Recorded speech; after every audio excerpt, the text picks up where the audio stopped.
look at this. That's where it is. So can you see that last one?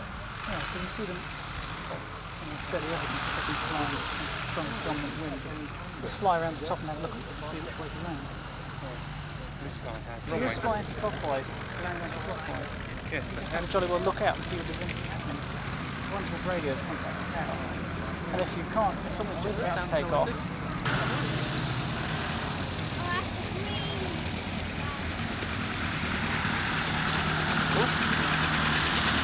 Lovely, isn't it?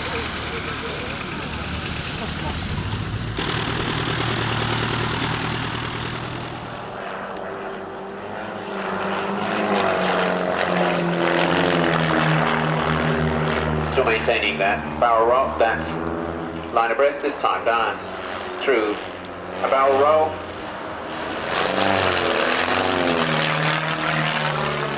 Certainly as they come closer there, with the wingspan of this aircraft being some 18 feet, you can, I think, judge for yourselves the separation between the two. Now, up onto the vertical, watch the speed drop away, there goes the rudder, and formation stall turn down to the left.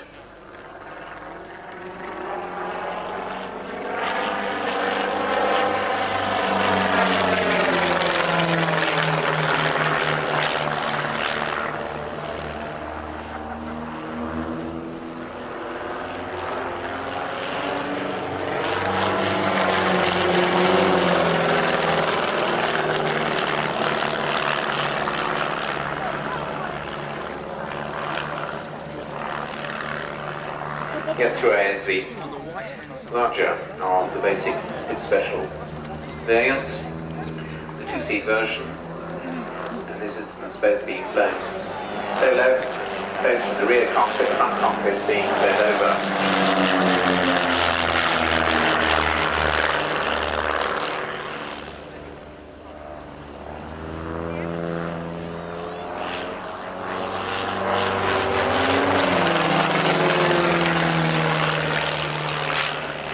There, most of the way through that second barrel roll, the first of the splits, again now synchronized this time, stall turns, opposite ends of the display axis, back down the vertical, quarter rolling to make the turn to the opposite departure.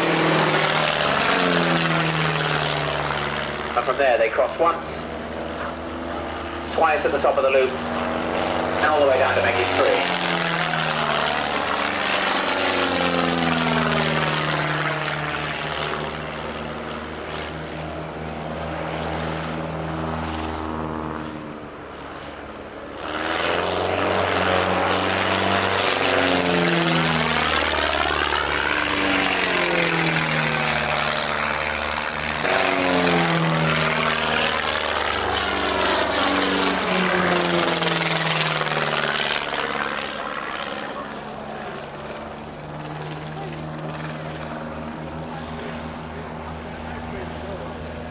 I'm sure it's not just myself thinking that we're seeing the Marlborough team operating rather closer to us than normal, so you're getting a really good look at the two machines throughout this sequence.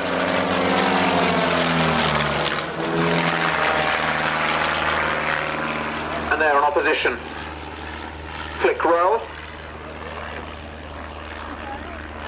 while Dick Manning disappears temporarily behind us, leaving the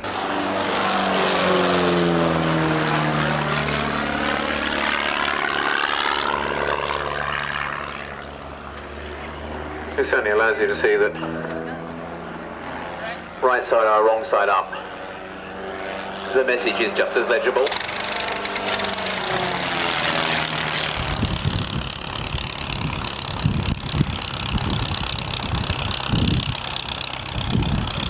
Again up onto the vertical, watch the speed drop right away.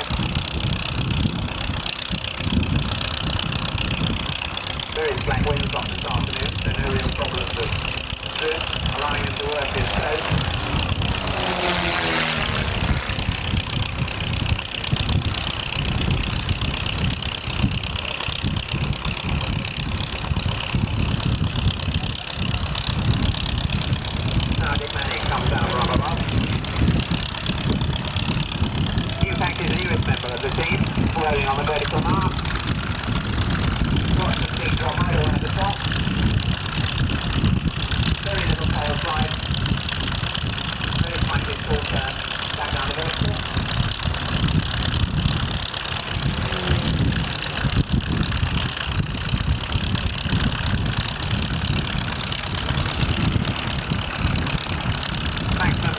driving like this, it's just over 200 miles an hour, around 203 miles an hour.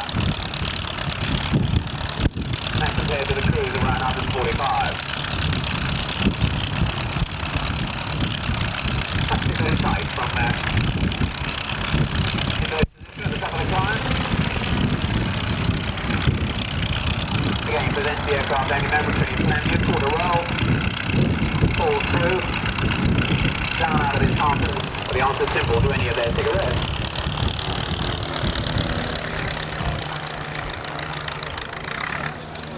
Now they reform. Watch though as they pull down out of this half loop. And the distance between the two of them narrows.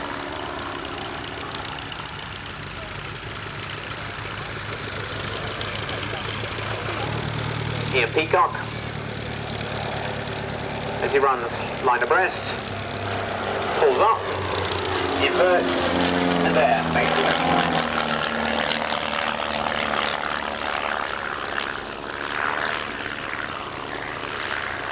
That's the inverted middle.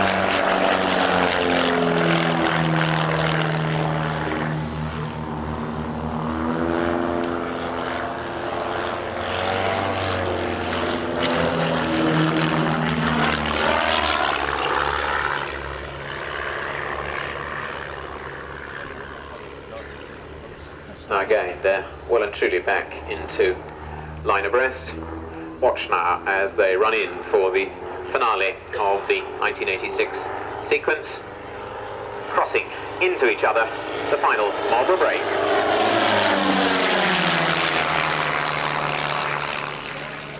Ian Peacock, canopy back, on the way.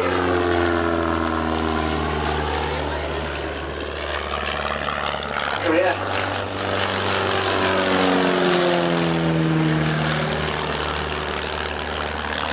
Therefore, let's see, on comes the speed.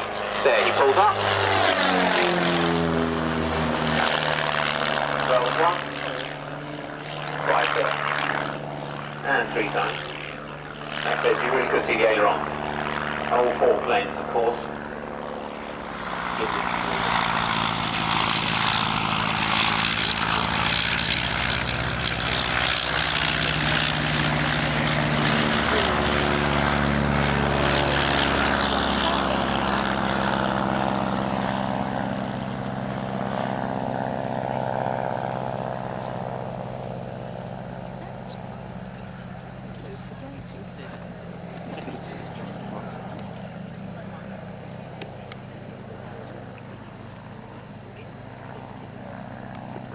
Now this is the first of the Shuttleworth Collection's own contributions to the programme, and since it centres around a unique aeroplane, obviously what is being put together now is the formation. Stuart Waring is on the DH-87, the nearer of the aircraft.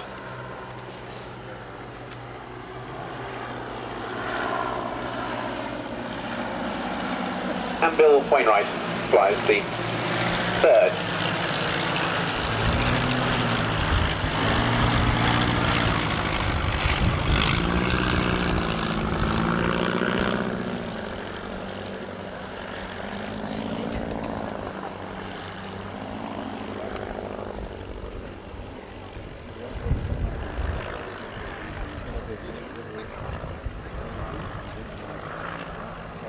Thus, the lead aircraft is the unique machine in the formation, the sole surviving de Havilland DH-51. The white and blue machine, the DH-87B, the Hornet Moth. The silver and dark blue, the DH-60G, the Gypsy Moth.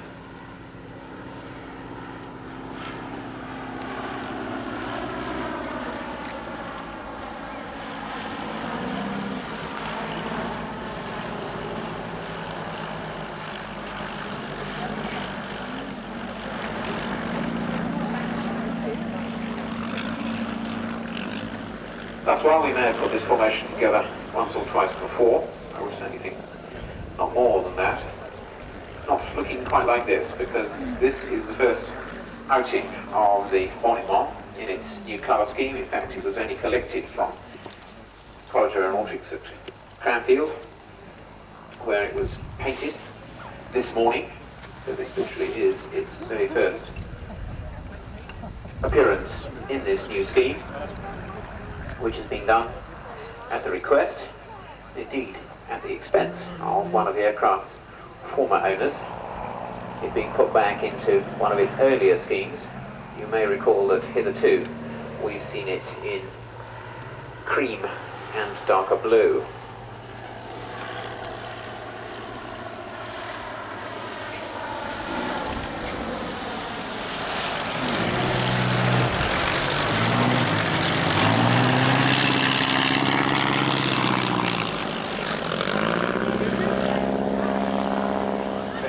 In this formation.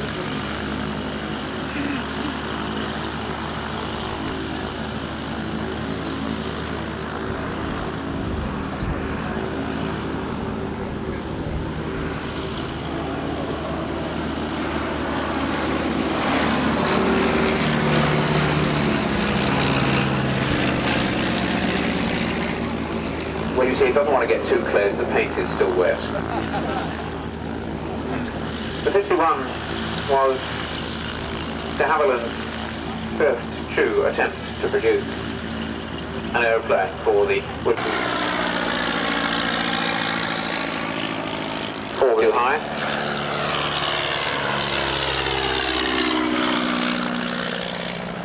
But it wasn't until the DH-60, as we saw there, was produced around virtually half that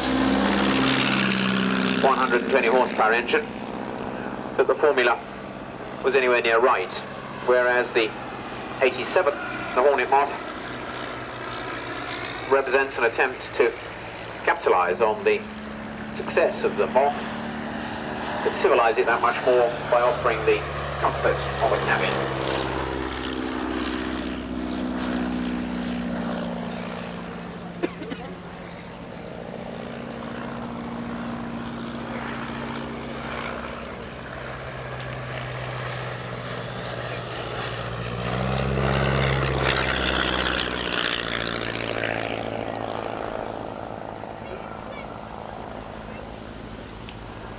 As we see a TMR in the 51.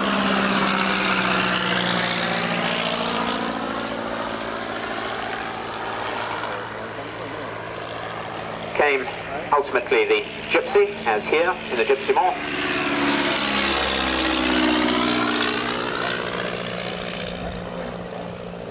It in turn being developed to the engine that's still around in such numbers today. Here, 130 horsepower in the 87B of de Havilland Gypsy Major.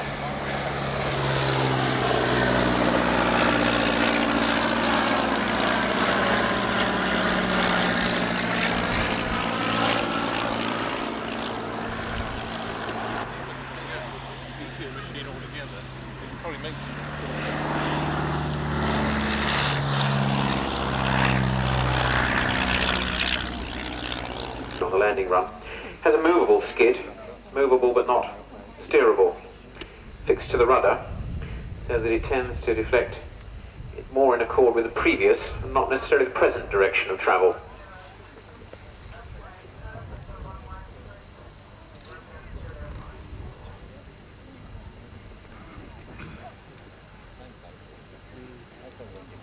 So you'll notice that wingmen will probably come to help, as Tony there very neatly clears the runway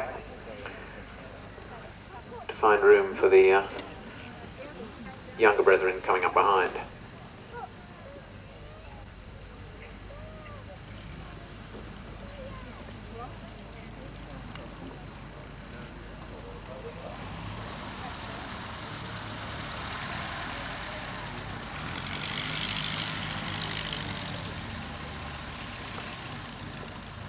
Bill Wainwright then of British Aerospace similarly pulls clear on the other side of the airfield in the GH-60G Gypsy Moth, while Stuart Waring, last but by no means least, in the new look, one that rolls now in the hands of Angus McVitie operating for the first time from Old Warden to de Havilland Dove.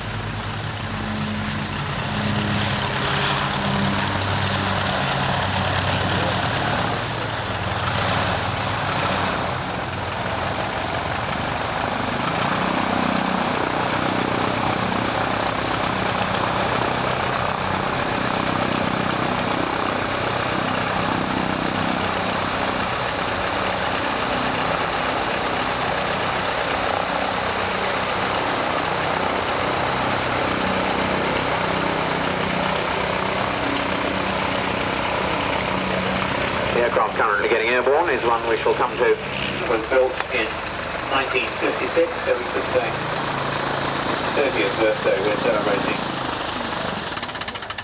with this Dove. One of some 20 or so that now remain on the British Register, of around 100 that are still airworthy throughout the world.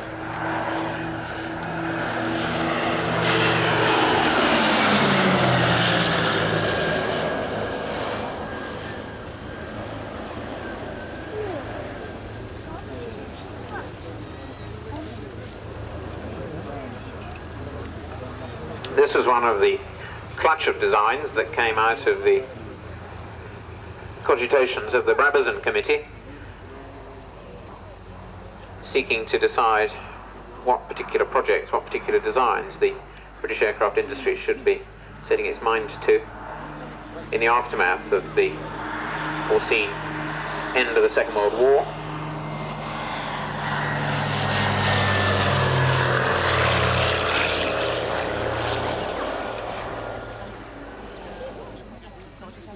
The prototype first flying in June 1945 and March 1967. When the last was produced, some 544 Doves were built.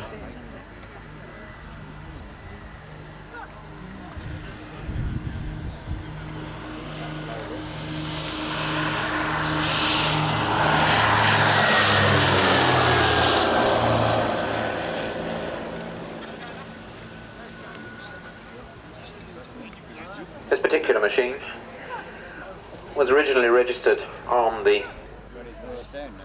Remain with them until 1970, bought by Hunting Aero Surveys for aerial survey work. Remain with them until 1983.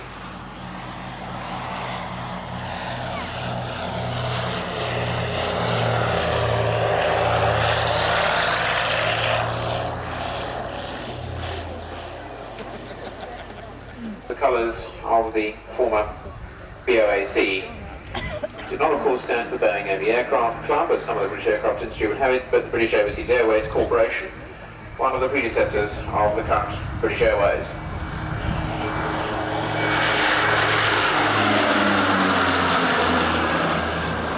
And I think you could just see the 4 letters, installations.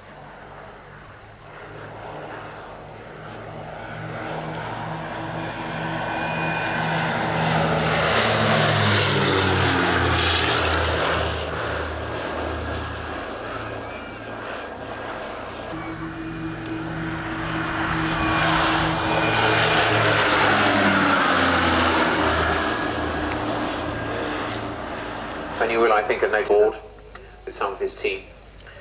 He's kindly allowing the honours to go to Angus McVitie, but you'll notice he's going to make sure he uses every inch of the runway.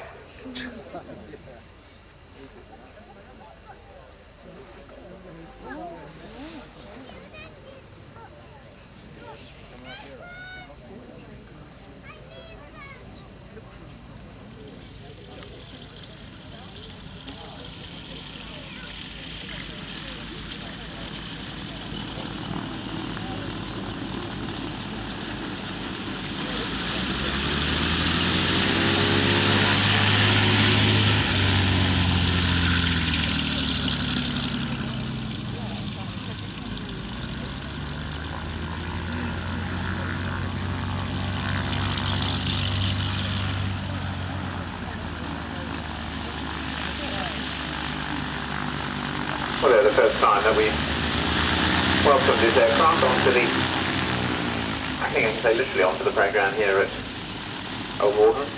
onto the aerodrome, that is. The first public appearance of the aircraft, once restored, was on a flying day here last year.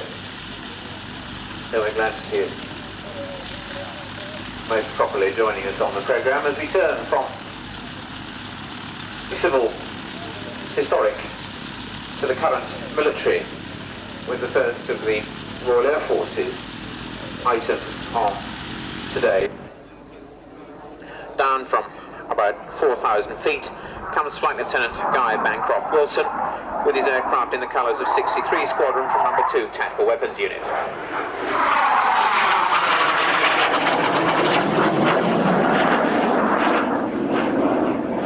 The other at Broadmead in far West Wales, where the fast jet pilot and navigator move on to this aircraft, not just in camouflaged form, although you'll see that Guy's aircraft well shows the effectiveness of the strobes that are increasingly coming into use in Royal Air Force service, and well shows too how rapidly the aircraft can decelerate and reposition by use of that very generous air brake beneath the lower rear fuselage.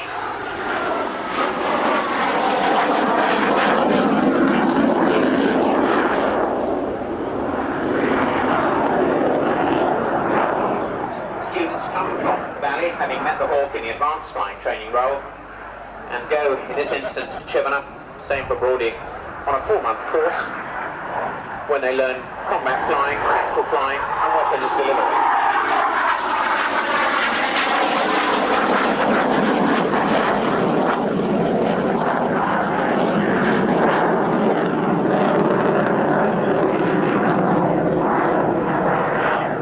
In this task, the up to 4 Mark 155 rocket pods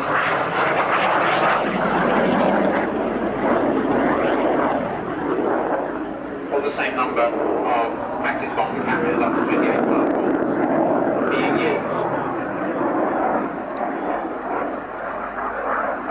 Guy Bancroft Wilson's been on the TWU for some 3 years now. Next month, he joins the Red Arrows.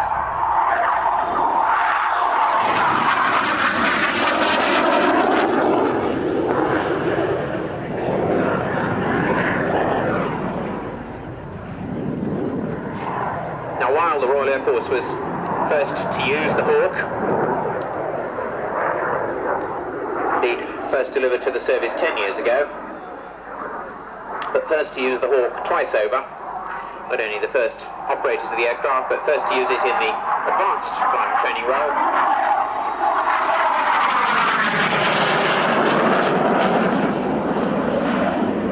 In TWU service, the RAF is recognising the consumer weapons protection of the aircraft is deliberately built in from the very start. This aircraft here, inverted turn.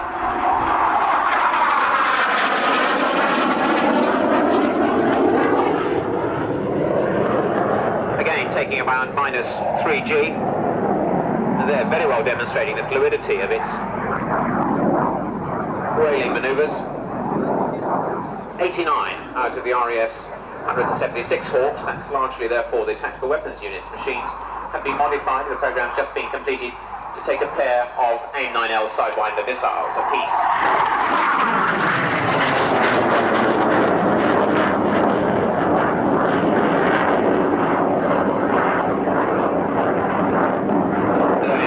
TWU Hawks modified like that, so too have been the Red Arrows machines. It means that the Hawks could be used for air defence duties, making use of their maneuverability.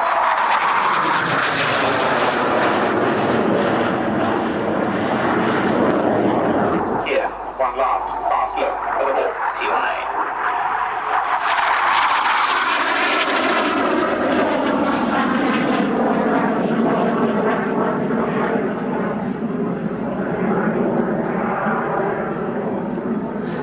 Inverted, notice, only now, rolling upright.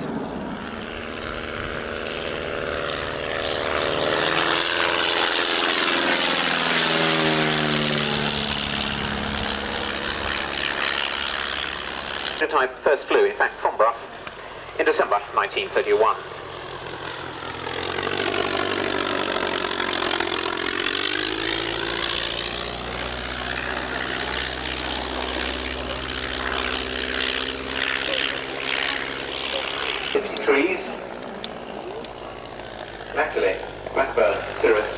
trees at 150 horsepower.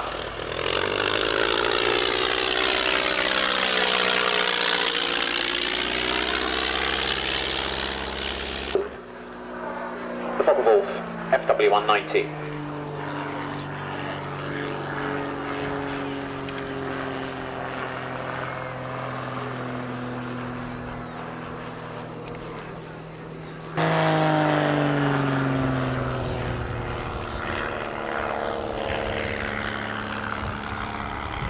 Hitherto we've seen Rob Dean display this aircraft here. Now it's in the hands of Mike Pierre.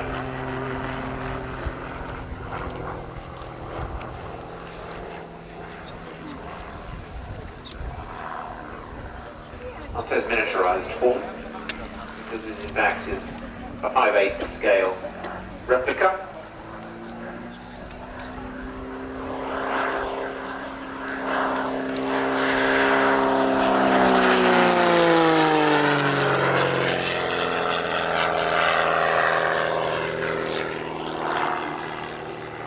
Which nonetheless has got quite a sprightly performance, as you can see.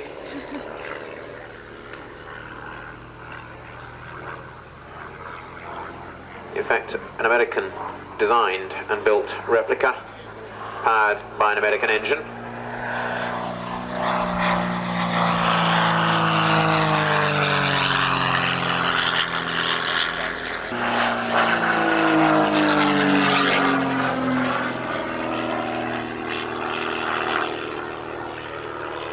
But that in so many ways is part of the significance of the FW190 in German service.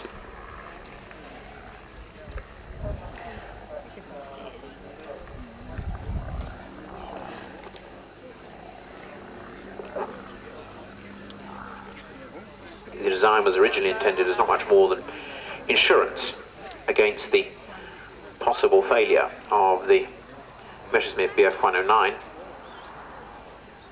because the German Air Ministry, the RLM, somewhat distrusted air-cooled radial engines. But in fact, the FW90 was to become perhaps the best German fighter of the Second World War.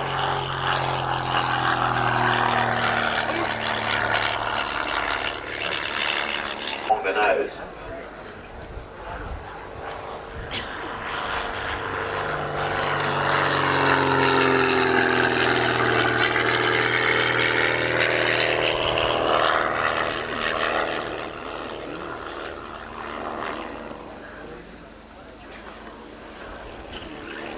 In fact, it was Germany's first radial engine monoplane fighter.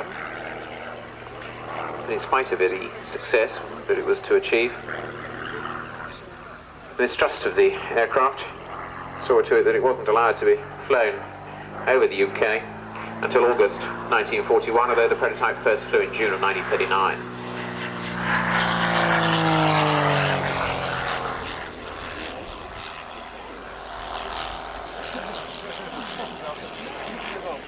L-25, which first flew back in 1927.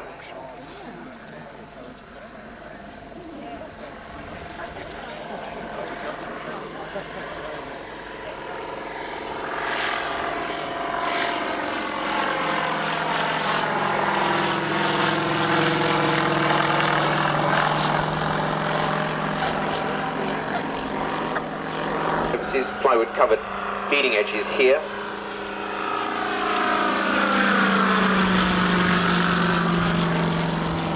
Plywood covered fuselage, and like the L2, an aircraft fitted with folding wings. The aim, of course, being that they didn't have to be kept in a hangar, they could just as readily be kept in a garage.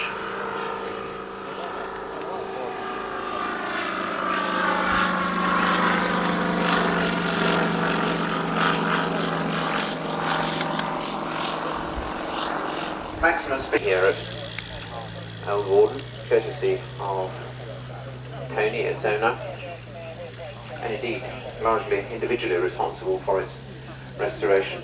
Out there, 100th Squadron Royal Air Force, along with so many, celebrates a key anniversary this year. The Bristol fighter will be going to RAF Whitton, the home of the Canberra in Royal Air Force service, and to 100 Squadron, of course. And as a return gesture, Canberra is not displaying this year within the Royal Air Force. 100 Squadron have kindly agreed to put a Canberra PR7 across here today. What has happened, it would appear, is that this aircraft in the hands of Flight Lieutenant Andy Rake has come together with Lancaster, Spitfire and Hurricane.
The aircraft off this afternoon is the training officer.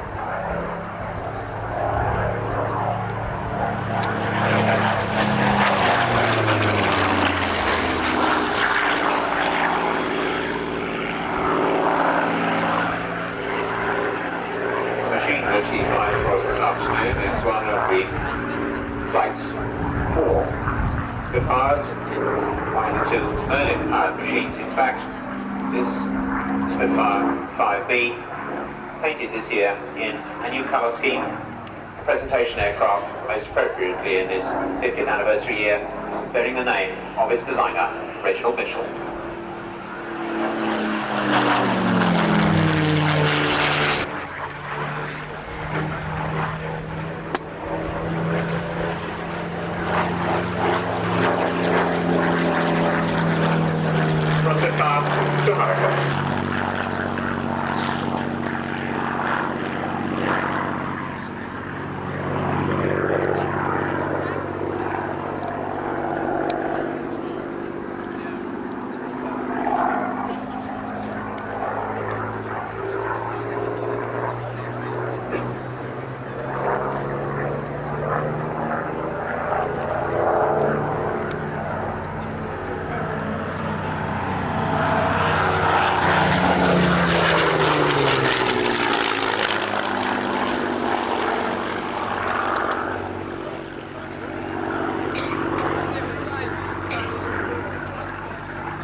flying the Hurricane for us this afternoon is the newest recruit to the Battle of Britain Memorial Flight, Squadron Leader Paddy Flynn.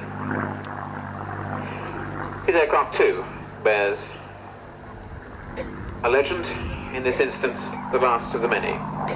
This the last of 14,533 Hurricanes to be produced, the 12,780th to be built in Britain, and the 4,711th Hurricane 2C being rolled out at Langley in Buckinghamshire in July 1944.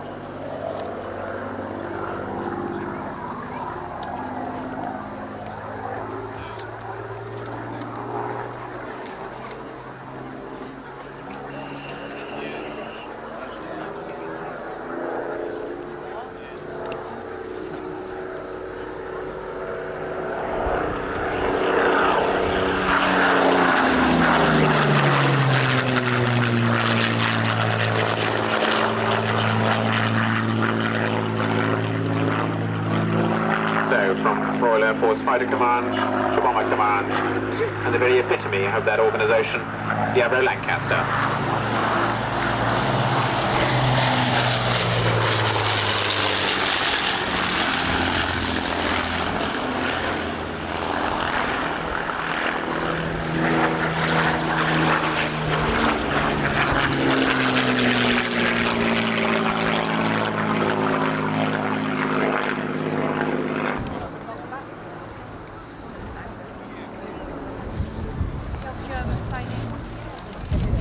Captaining the Lancaster this afternoon is the only full-time member of the Battle of Britain Memorial Flight. Its boss, in fact, Squadron Leader Tony Banfield. With him as co-pilot is Squadron Leader Rick Groombridge.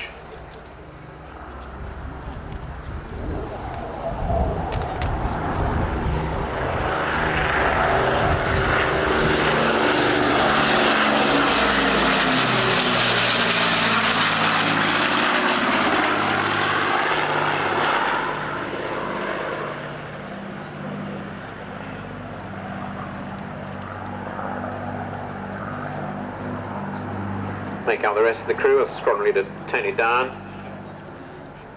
and Mac McKendrick and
from the late 50s, being on the strength of the College of Aeronautics at Cranfield, used for flight testing laminar flow wing sections mounted on the upper rear fuselage.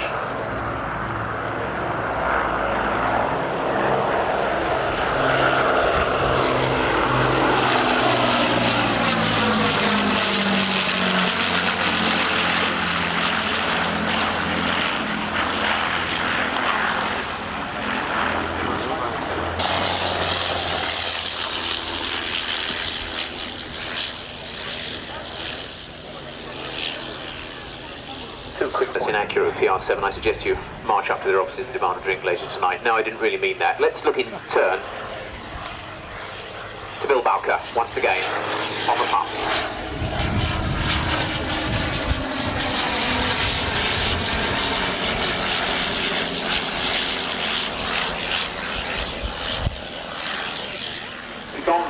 immediately from bomber back to fighter again, but with the Spitfire Hurricane on the programme, we are going to be able to present a remarkable spectrum of British fighter development in the course of this afternoon's programme. And we're delighted to say that the wind, albeit still a little fresh, is still light enough for us here to be able to go back to the earliest such.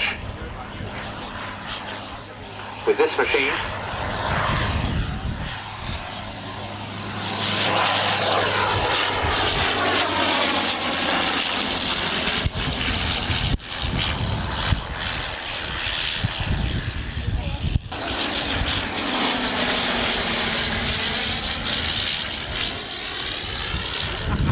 one of its earliest names being Royal April Fools. With the pump there, the Royal Naval Air Service, armed with one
another pump falls silent to the SE-5A, the only genuine SE-5A flying anywhere in the world. Most famous product of a name that, or a place that you'll be hearing so much about in the next week. Farnborough, of course, but in the days when it was the Royal Aircraft Factory, not the Royal Aircraft Establishment. But it shows something of the difference that a year can make.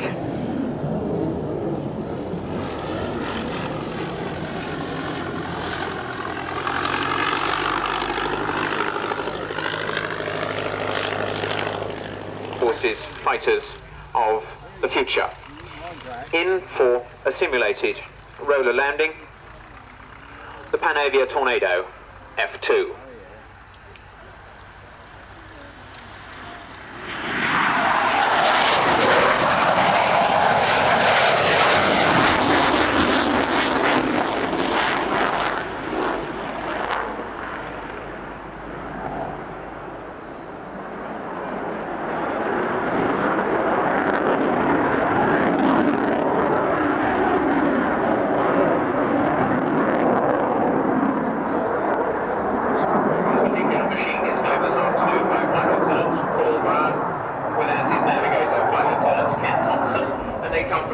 Operations Conversion Unit at Coningsby.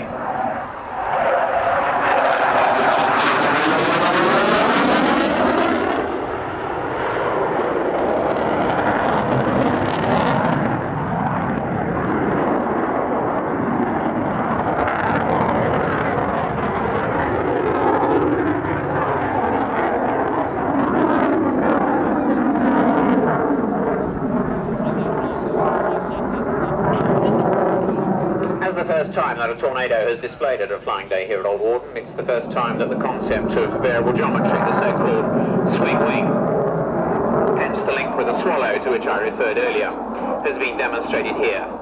And here we see much of the display with the aircraft at a 45-degree wing sweep, the intermediate position.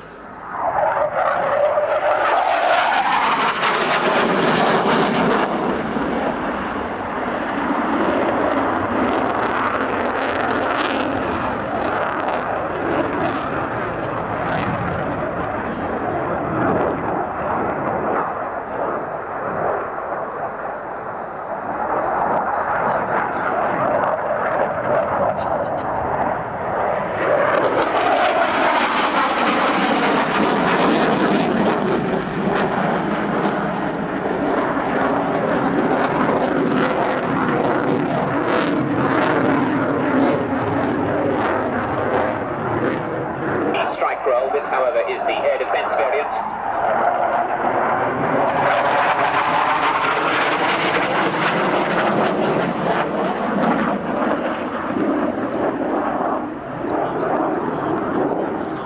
The instruction of that squadron will not be forming, in fact, until early next year. And that first squadron will be 29 squadron.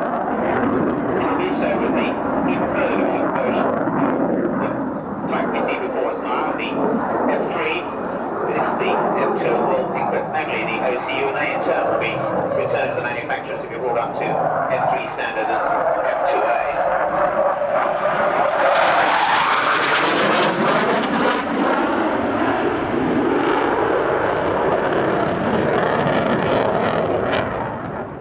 The airframe is some 80% in common with the strike version, but it's 4.5 feet longer, largely in the nose. There's 200 gallons more internal fuel.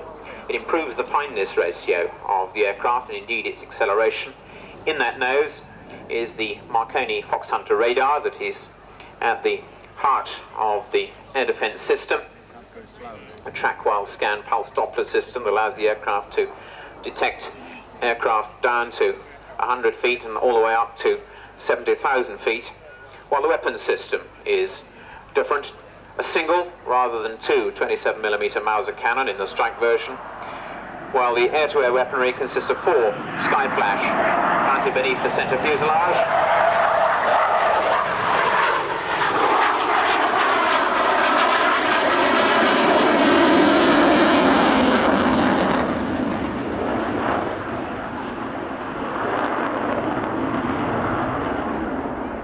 And in the F3 variant,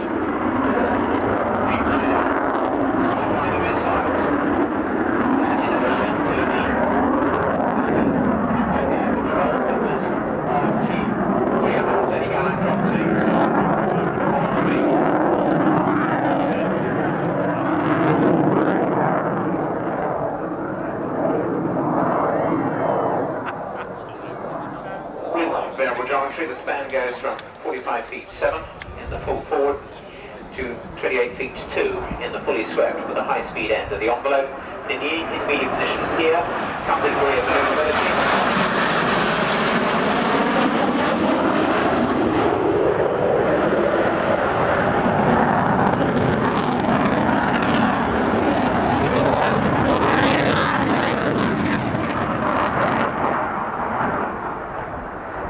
Demonstrating a minimum radius turn.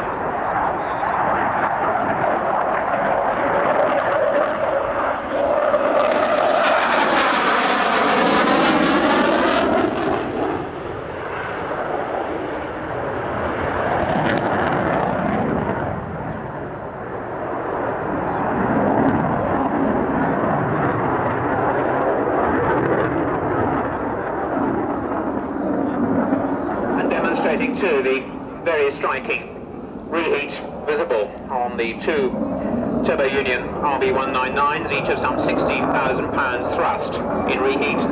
So maximum speed of the F2, we're going to see a portion of that demonstrated on this last final run, is just over twice the speed of sound, Mach 2.2, around 900 miles an hour at sea level. Fast final run, watch the climb.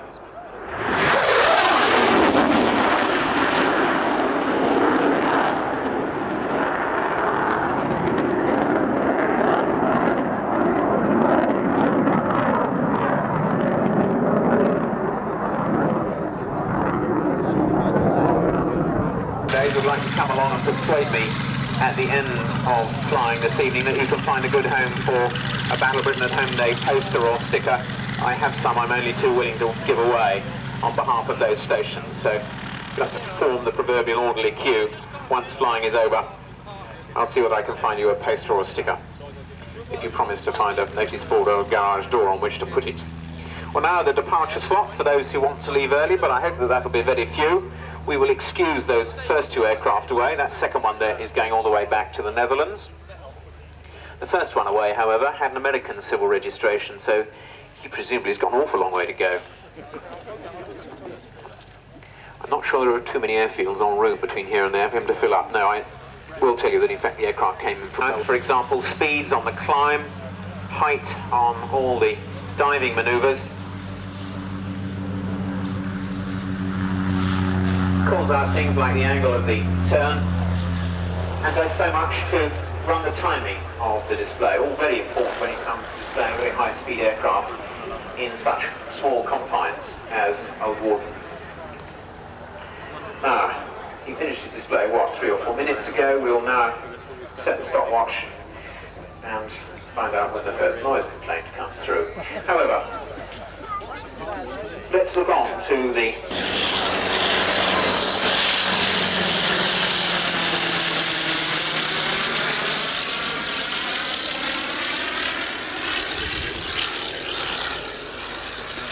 well, there's certainly a sky for the photographers this afternoon. I would hope maybe, let's say, all those who just want to gaze on the aeroplanes. This wind is proving a little bit troublesome. But so is Angus McVitie right now.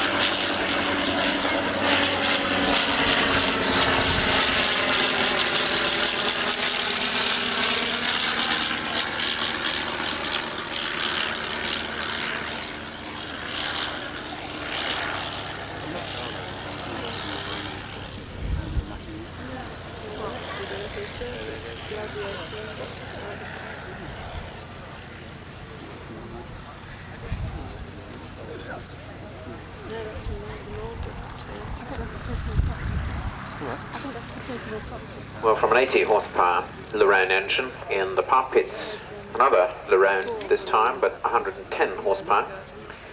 You'll have seen, I think, on those closer passes, the key point of a hereditary engine is that the cylinders are moving around a stationary crankshaft, the propeller, of course, moving with those cylinders.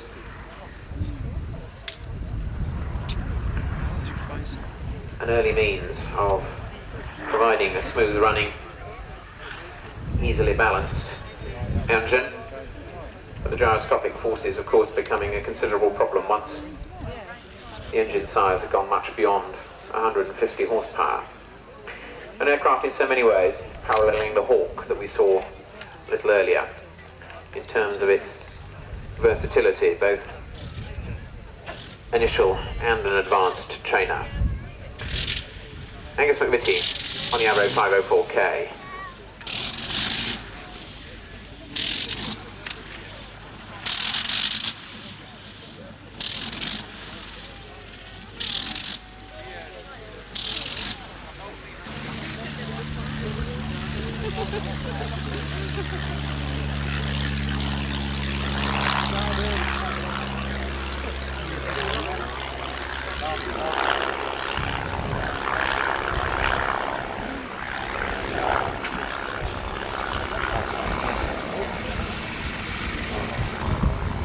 The next item, we are, if I may, currently looking for a little girl lost, a little blonde-haired girl called Sarah.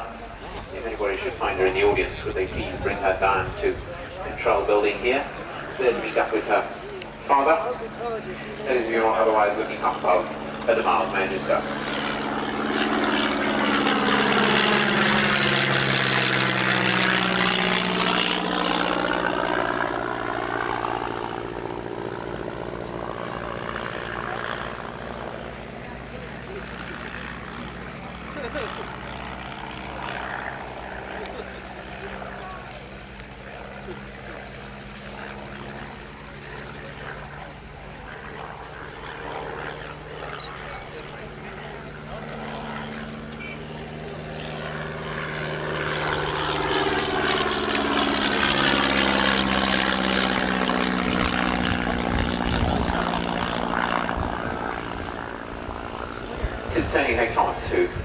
the aircraft was this afternoon.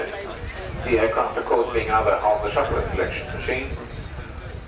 One, too, that fits in well with the line of trainers, of which we've seen much old and new, from 504 to Hawk, already this afternoon. This time, however, a basic rather than an advanced trainer.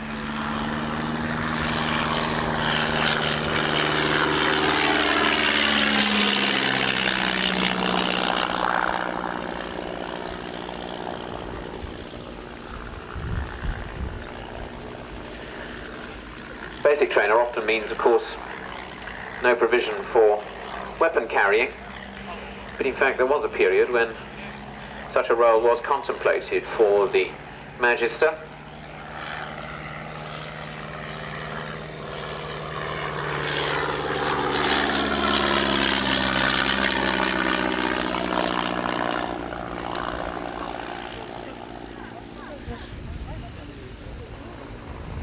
During the period of the Battle of Britain, and of course there were very real invasion fears.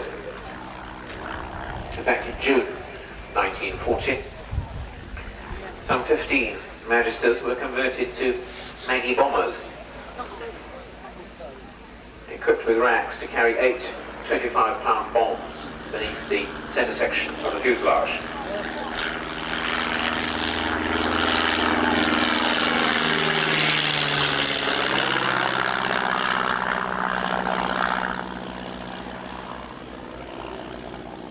Generally described, I think, as one of the many panic measures at the time, the aim being the low-level bombing of enemy infantry following such an invasion.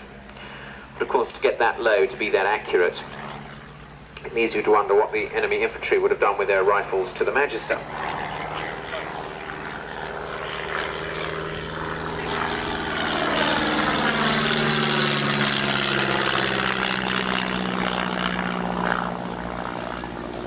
Tiger moths were similarly converted, and in fact there was another conversion of a tiger moth that in fact was perhaps even more fearsome, or perhaps more Heath Robinson, depending on your point of view. A large pole carried between the main wheels with almost a large scythe blade on the end.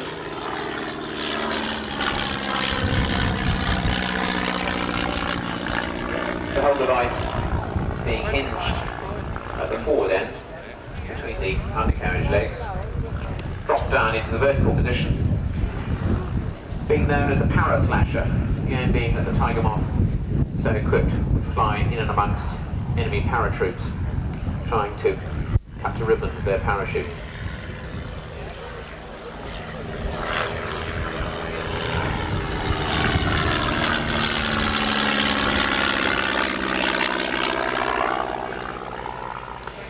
So most fortunately, of course, the validity of either such technique.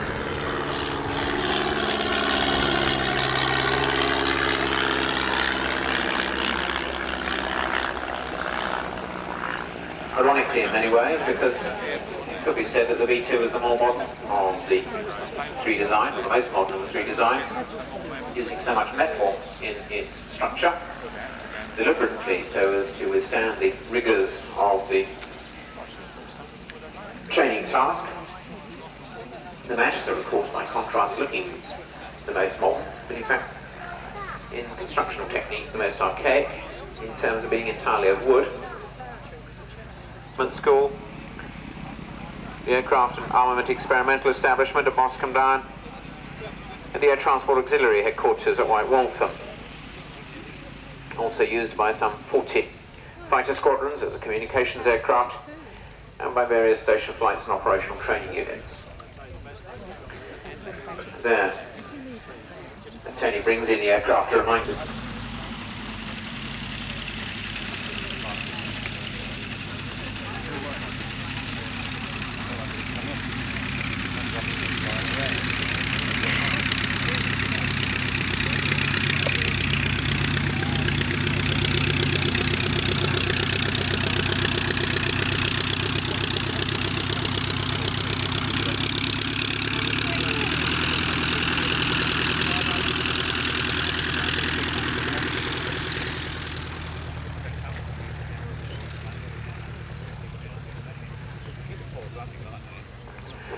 I notice there are a lot of cars suddenly arriving along the lane, whether they've all been attracted by the sound, at least, of the tornado, or whether they've all come to complain in person, I'm not sure. But I will tell you that the first noise complaint we had was from a serving Royal Air Force wing commander. His priorities, however, have been adjusted. Now, to the Gloucester Gladiator.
Well, I suggested we will be seeing a remarkable lineage of Royal Air Force fighter this afternoon.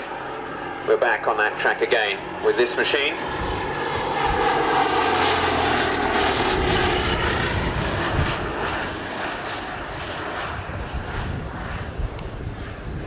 Which is being demonstrated for us this afternoon by George Ellis, who, when not so flying, otherwise flies 125s as a test pilot for British Aerospace. In fact, I think he'll be doing a little bit of that duty as I'm placed in Hampshire later on in the coming week.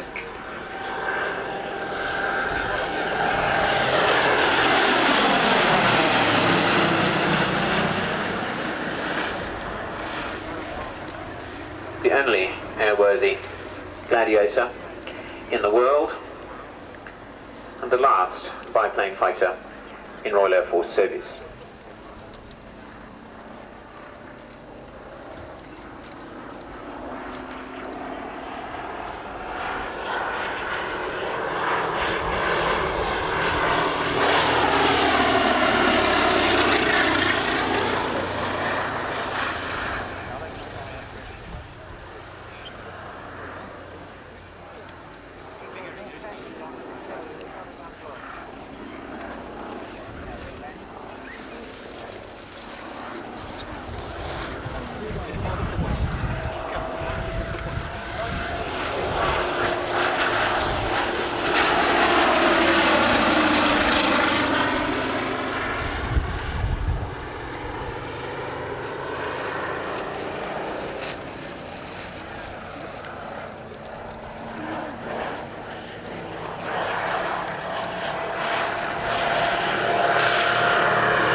No.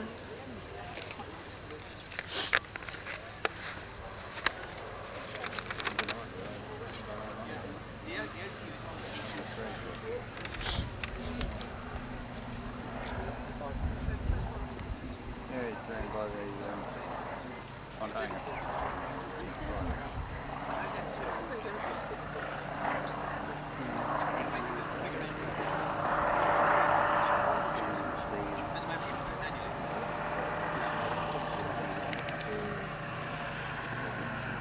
On the subject of trailing edge flaps, you'll see them exhibited too by the Gladiator on all four planes.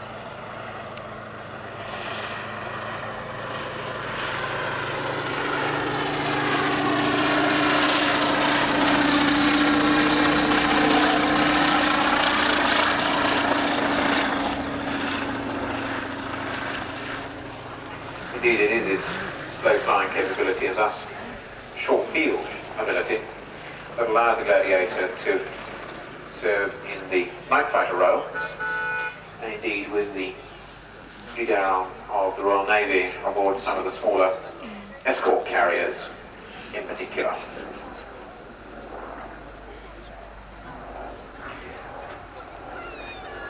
While this machine wears the colours of 72 Squadron, the first unit to receive the type, that in February 1937,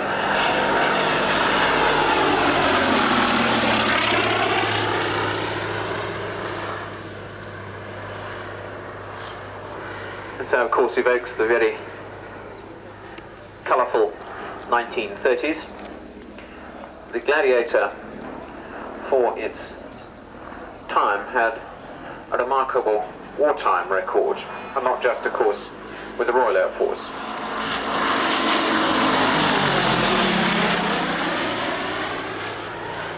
Or indeed Fleet Air Arm, because it saw action with the Royal Norwegian multi-gun fighter to enter Royal Air Force service since the First World War. 4 machine guns, 2 Vickers guns, mounted on either side of the forward fuselage, synchronized to fire through a propeller, and beneath the wings a pair of similarly .303-inch Colt Brownings, presaging of course a greater reliability of armament that in turn led to the next chapter, which was the introduction of the 8-gun armament of the Hurricane and Spitfire that we saw earlier.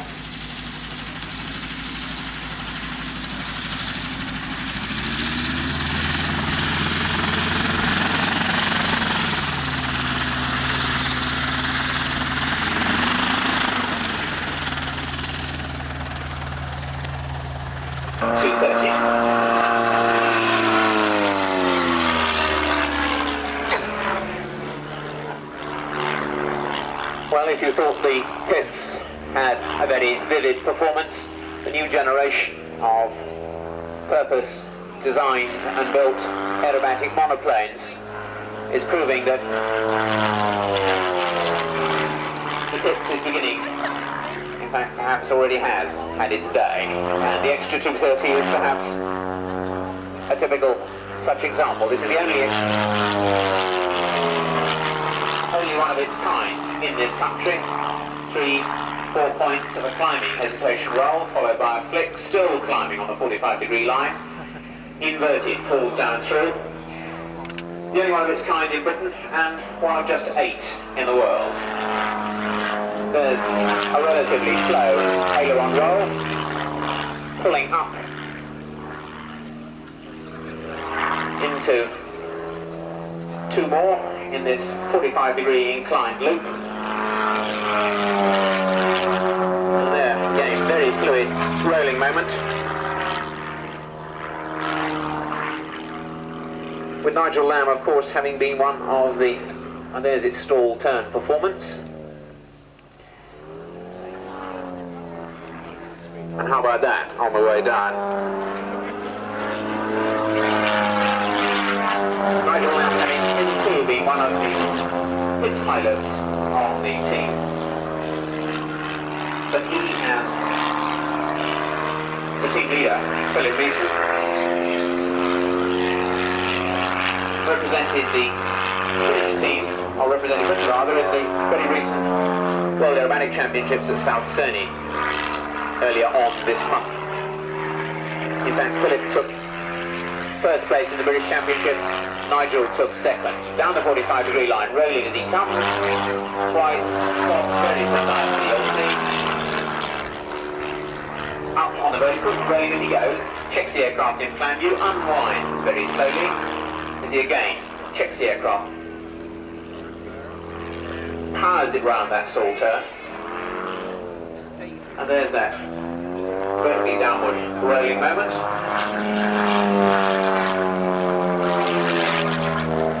1.5, stops in the inverted, pushes hard up around the outside, but not for long, because look, he flicks it and checks at the 3/4 point. Watch, a little bit of tail slide develop, but again, powers it around that stall turn. Very close coupled stall turns in this aeroplane. You'll notice on the wingtips, carbon wire framework. There's if he stands still long enough. There, a semi-inclined avalanche, stopping the aircraft on the three-quarter roll exit point. And there again, a roll stopped halfway through to change the axis. Unwinds.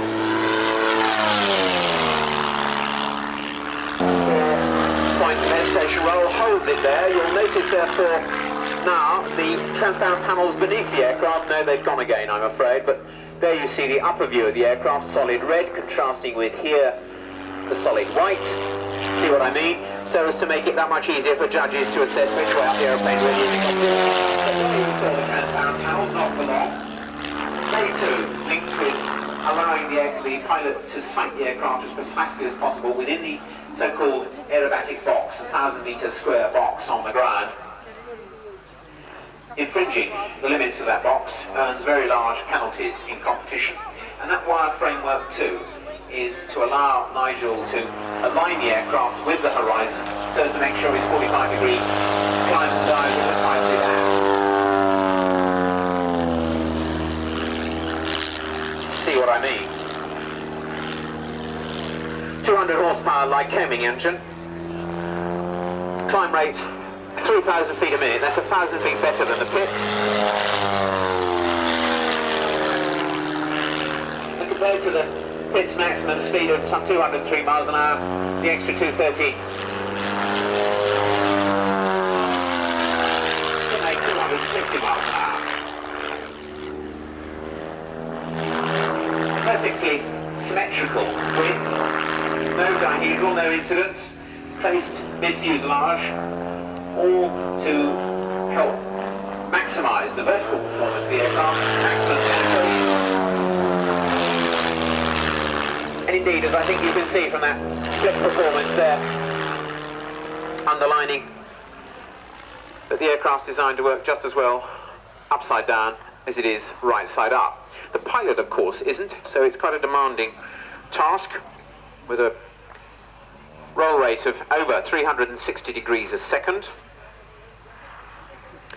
and taking around 6G in this sequence. Now, while of course that's sustained for just relatively short periods, unlike the military aircraft one sees, lots of sideways there on landing, no G-suit worn in these manoeuvres.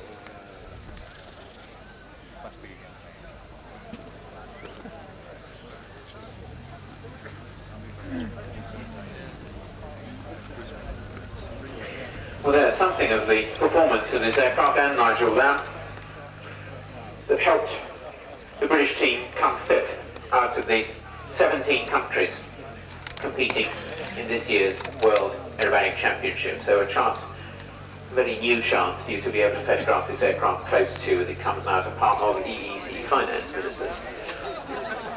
You'll probably be able to see, no, it's gone again, the crown rope on the nearest balloon. This is being used by the ground crew to try and hold down the... In fact, you may just be able to make it out on the crown of the Canada Dry balloon too, which is the aerostat at the back of the line. Attempted an accent. The idea of introducing this fabric was that it would be even less porous as far as heat was concerned, would reflect it back in and be all the more efficient. Well, in fact, it's produced a fabric that's extremely heavy, and if you've got binoculars, you may be able to make canopy, 77,000 cubic feet, as I recall, by Thunder balloons in London. You'll see the crown rope still, in fact, hanging from Thunder balloon that you saw getting airborne just now. Cameron chose all wicker constructions. In fact, as he climbs to height, you'll see the floor is wicker as well. But in both instances, firstly, in the case of the Thunder balloon made in London, in the case of the Cameron balloon, as you see here, made in Bristol, made by the Royal Blind Workshops, and I can tell you it is a remarkable education. Arms at their sides as they track out from each other down to around 3,500 feet before they deploy the canopies. So I'm afraid only some 15 to 20 seconds of free fall, if that. As they immediately begin, however, the next part of their sequence, you can begin to see forming the first vestiges of the stack in the sky. The low man in the line is Sergeant Mark Perry. He's the acting team coach in the formation. He's already got over 800 parachute descents to his credit. The team reckon on their 3 years with the team to make something like a daily parachute descent at least. And of course, while what we're seeing is for display purposes, display in fact they've given throughout the whole of Europe, in Australasia, in the United States, and of course with about 120 displays throughout the season in Britain as well. While this is for display, as all members of No. 1 Parachute Training School at Royal Air Force Prize Norton in Oxford, and all parachute jumping instructors, they're responsible for the training of all British service instructors, regardless of their service.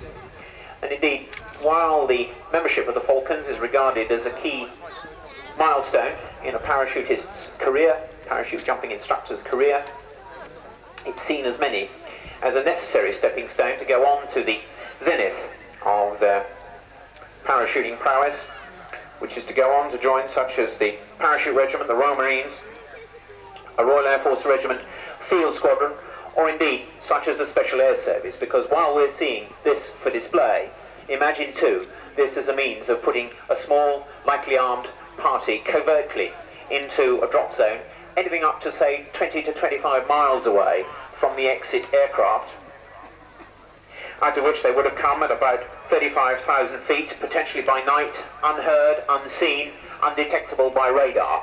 And of course it's this ram air inflated canopy that is so much the secret of the precision that they now demonstrate.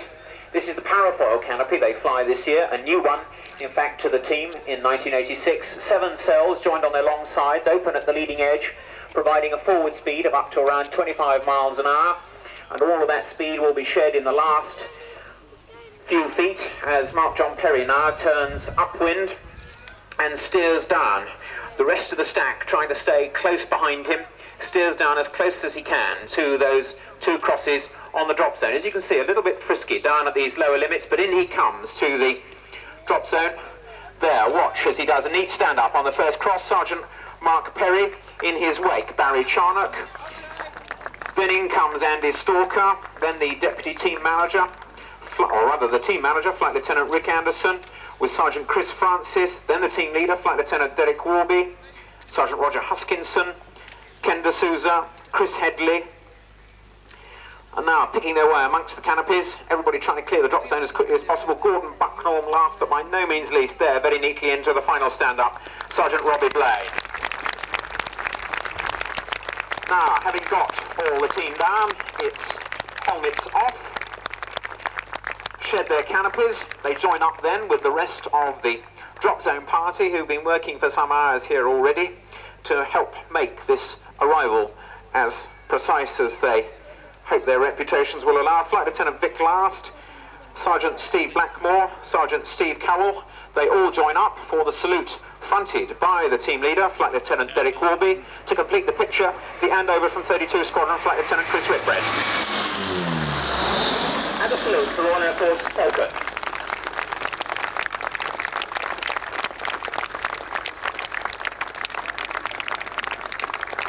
Well, just to show you how busy their programme has been today, they've dropped in from Germany. That's where they last jumped earlier today. So, an extremely busy programme, and of course, key items on the programme at all Flying Day programme for some 4 years. Its rebuild has taken that long. It's being the only airworthy German aircraft from World War I flying in Europe, the LVG C6.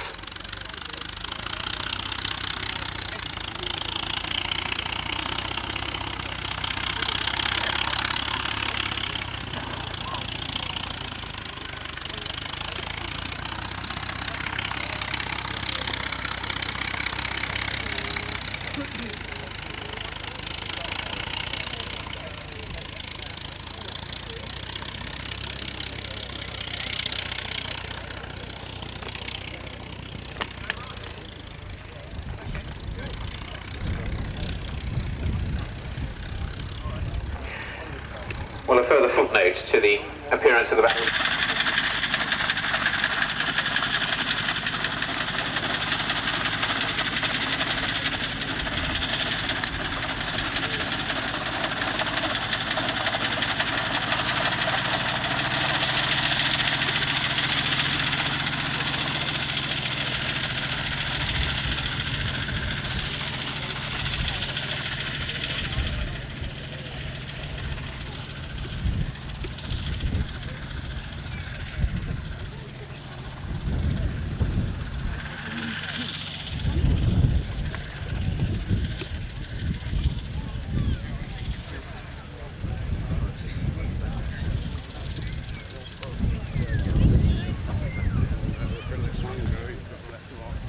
This is the argument.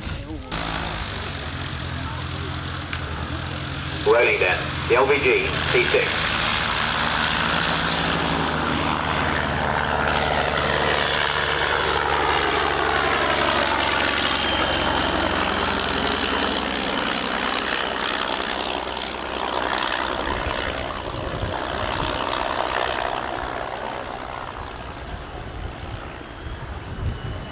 I think it was.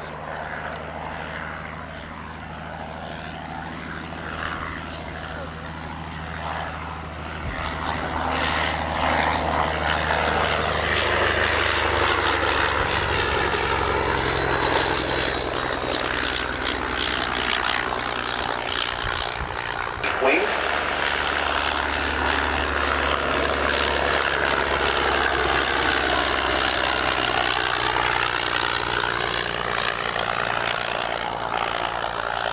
And tailplane.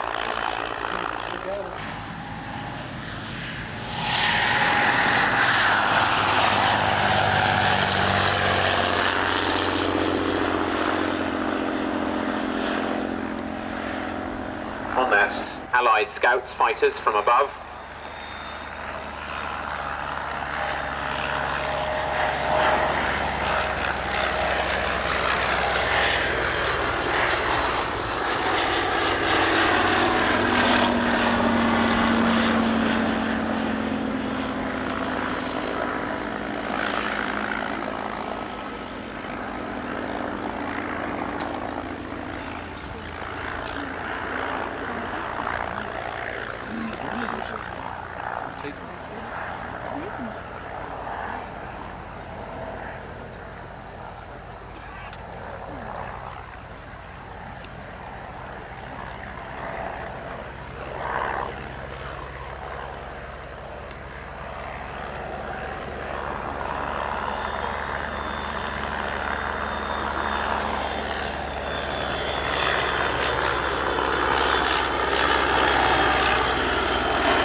I think about there, the LVG gun, I was saying, I don't know what it does to the enemy, but my God, you will notice a certain amount of evasion tactics being employed by the LVG. In fact, of course, both of these aircraft being very gingerly flown. But let it be said that the Bristol fighter is by far the more manoeuvrable of the two. In fact, generally regarded as the most capable, most successful general purpose two-seater to sea service on either side during World War I, whereas the LVG is an aircraft that, while its handling is straightforward, control at low speeds isn't, shall we say, one of its strong points. The ailerons aren't particularly responsive, but they're quite light. And the rudder is not only very small and not very effective, but with the observer and gun position creating quite a lot of turbulence, is even less so. Maximum level speed of 95 miles an hour, in fact, has been attained by the shuttle collection on the LVG, but the proverbial book speed on the aircraft is supposedly 106 miles an hour.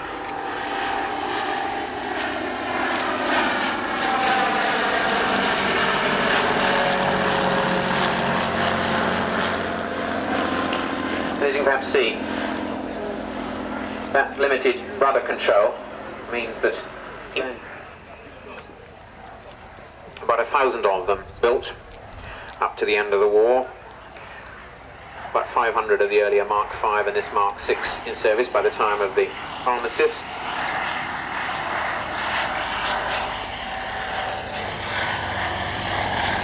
Powered by a Benz CZ4 six-cylinder engine of some 220 or 230 horsepower.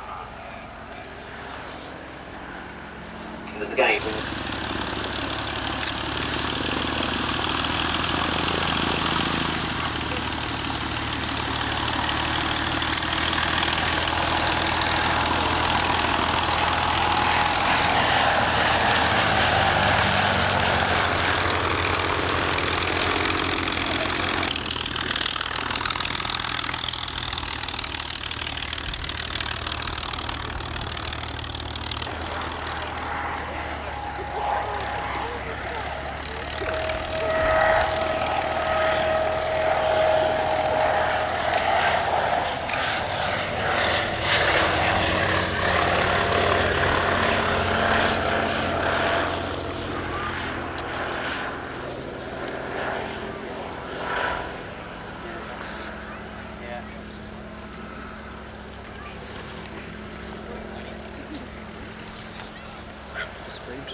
Or if anything disastrous.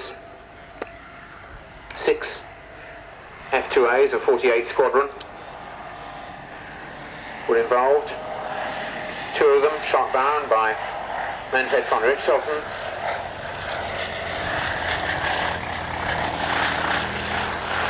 Another 2 being shot down, including now in fact the leader of the formation, Captain Lee Robertson, VC.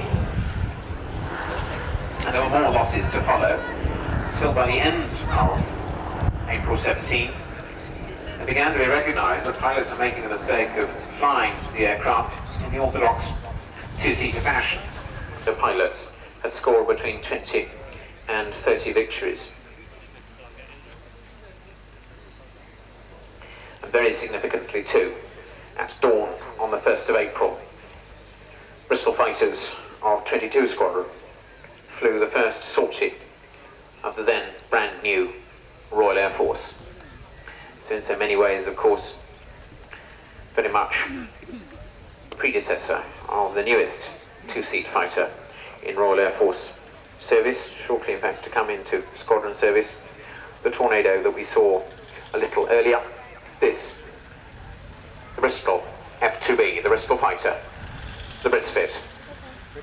And we're particularly glad to welcome today Colonel Stanley Walters, a very special guest, someone who's travelled from South Africa to be here today, a former Bristol fighter pilot with 20 Squadron. There's a farewell from Philip Beeson. 20 Squadron indeed. Now glad that someone who really can speak of the effectiveness of this aeroplane is with us here today. And welcome therefore Colonel Stanley Walters with his granddaughter, Miss Philippa Gibson.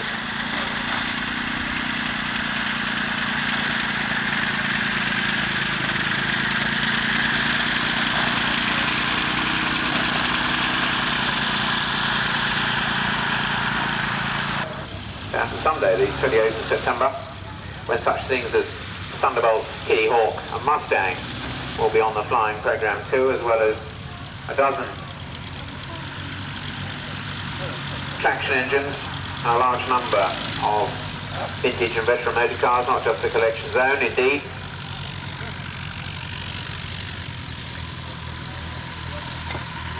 And most certainly we would hope to find the calm conditions at the end of October, the final flying day of the season. So it'll allow us to demonstrate the very earliest aeroplane. Details of these, of course, are to be had free of charge in the Shuttleworth Collections calendar of events. Indeed, we'll tell you about the balloon meet that's going to be held here on, I think, the 10th, 11th.